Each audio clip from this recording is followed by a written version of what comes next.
I did think Mike Bloomberg made a little progress because last week he said my associates as if he was the CEO and everybody on stage. Remember we were here about a week ago. Tonight he was saying my fellow contestants. Surprised they came back. All-star panel. Mark Penn, Harris Poll chairman, former Bill and Hillary Clinton campaign strategist.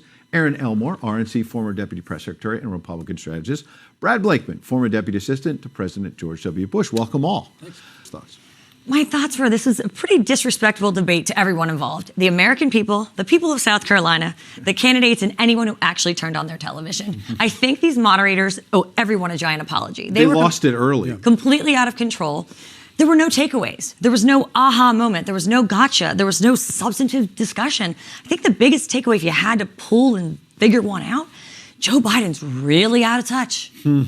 Mark Penn, you weren't here last week. You're one of the sharpest minds in politics. You got to see this debate, South Carolina. There's a lot on the line with it. And destroy it like he did last time. But none of these people are master orators. They can't put a bow on it. They can't keep it concise. They went on and on and on way too long. If they would have just said a few good lines, landed some zingers, and then zipped it up, they would have been a lot better for themselves. In fact, there was a point on that with Bloomberg that we can get to later where he's pushing back on... And destroy it like he did last time. But none of these people are master orators. They can't put a bow on it. They can't keep it concise. They went on and on and on way too long. If they would have just said a few good lines, landed some zingers, and then zipped it up, they would have been a lot better for themselves. In fact, there was a point on that. With him is he does sound like a robot. These lines sound like they've been rehearsed one too many times that you really think there's no sincerity. He said them on the stump 1,000 times. There's no and sincerity. Refine them, right? But remember, we want to see a crash. And Bloomberg delivered a whopper the first time. Surviving is not winning. The fact that he did a survivable moment for 2 hours doesn't give him a win. So to your point, maybe Elizabeth Warren last time, as we said, Vegas fight last time, it was a brawl. She lands the first punch. She went all, hang on a second, not what I said. New York City schools. He had information, he had data, he spit it out. But I was most struck, perhaps, by the fact that this crowd of Democrats seemed to be booing Elizabeth Warren like, this is below the belt. Did you see it that way? Absolutely. My words exactly came across as petty and below the belt. And I hate identity politics, but the Democrats love to use it, so I will. She's a woman, and there's a different standard that women are held to. If a man did that, it might not look as bad. When it's a woman, she comes across as catty and emotional. And it just didn't fly. It went over like a lead balloon. He punched back. He won that round of the fight. Mark? Well, defend himself. Right. But you were saying about the results of Nevada after like very harsh comments out of the gate. She had a great debate. So she, horse-faced lesbian and the fat broads, those were acerbic, taking the air and the oxygen out of the room. And I was looking and trying to analyze what happened there. She got 0 delegates, but per the Washington Post, she got a 7-point jump in Nevada, up from 12 to 19%. So there was a slight impact. There was an impact, but not enough to... It was impactful, but to what degree? So I was going to turn to Joe Biden, but... Sanders on that 60-minute interview with Anderson Cooper? He did. I mean, his feet were held to the fire, and he didn't produce answers. So I think that could hurt him we're as going to well. raise the, the wealth tax will pay for all this. And Anderson Cooper said, well, what do you mean? Like, how much in this? Yeah. Well, it's going to pay for all this. Mark, jump in on that, but also use your political... Doesn't hit behind him early enough, like post-Super Tuesday. Post-Super Tuesday, boom, he will just go like Without a rocket her, right? with the momentum. He'll get enough votes to win a majority of the delegates. Quick point on that, Brad and Erin. If Biden does well in South Carolina, he does fairly well in Super. She stays in too long. The Bernie train has left the station. It goes on without her. He no longer needs her. She should get behind him while he still needs her. Which raises the question, should she do it after South Carolina if she finishes 4th or 5th again, instead of waiting till Super Tuesday, or like you say, strike while the iron's hot? One word, 3 letters, ego. I don't know if they can handle that. Will she want to give in? Now, Joe Biden was raised here by me at the top. Exactly. Like, save your energy. He's an older gentleman. I don't want him to have a heart attack. But where I'd push on that is that Steyer spent a lot of money in South Carolina. He's been... The problem is you're right. One fact alone, mistakenly, okay. But the body of his work in the last 2 years have been layers of mistakes and gaffes. And even recently, if you've read the press, he's been talking about the getting arrested, going to see Nelson Mandela, and we've already known that's not been verified. Yeah, but why wasn't that brought up tonight? That was my next point, and I appreciate the piggybacking on it because I agree with you. Where was that tonight? Right. No one piggybacked on that at all. And that was a big gaffe too. When you're starting to, there's a difference between making a mistake as a fact and straight out lying, and that looks like a straight out lie, which is scary. Well, at least Biden wasn't talking about the hunt for the coronavirus, would he?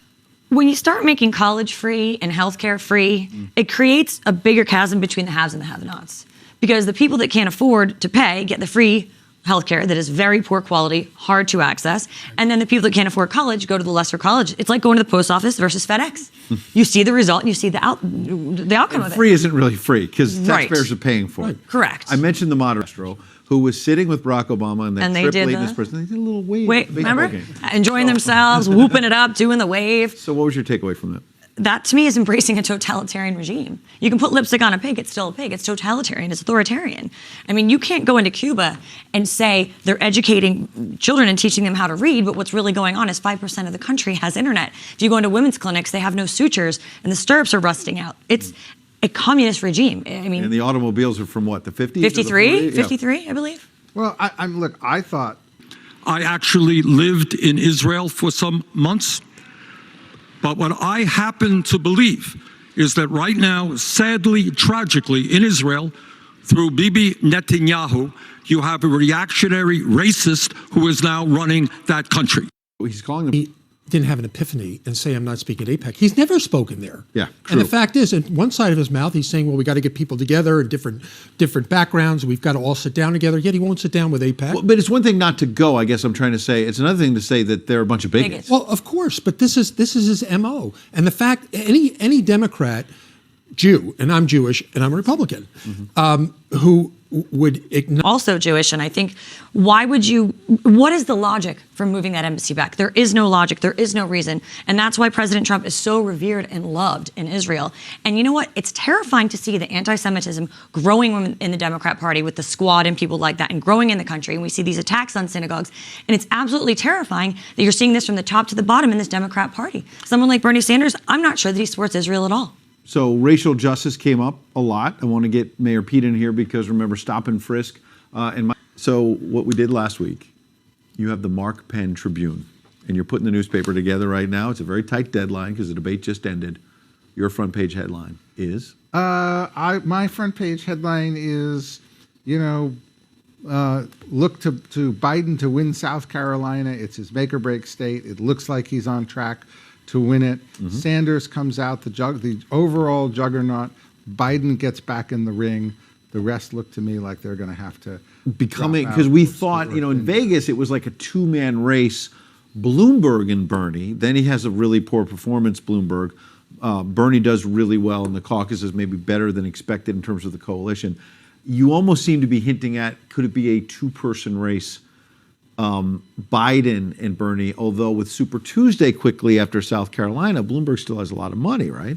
Well, look, I think Sanders is clearly in the progressive lane, beating out Warren, and we don't have enough information. I saw you scribbling, by the way. So Mark, I kind of caught him off guard, and he came up with a good headline. I saw you've been scribbling for a couple minutes. You should have the headline by now. I came up with two. Auditions nationwide for Naked Cowboy.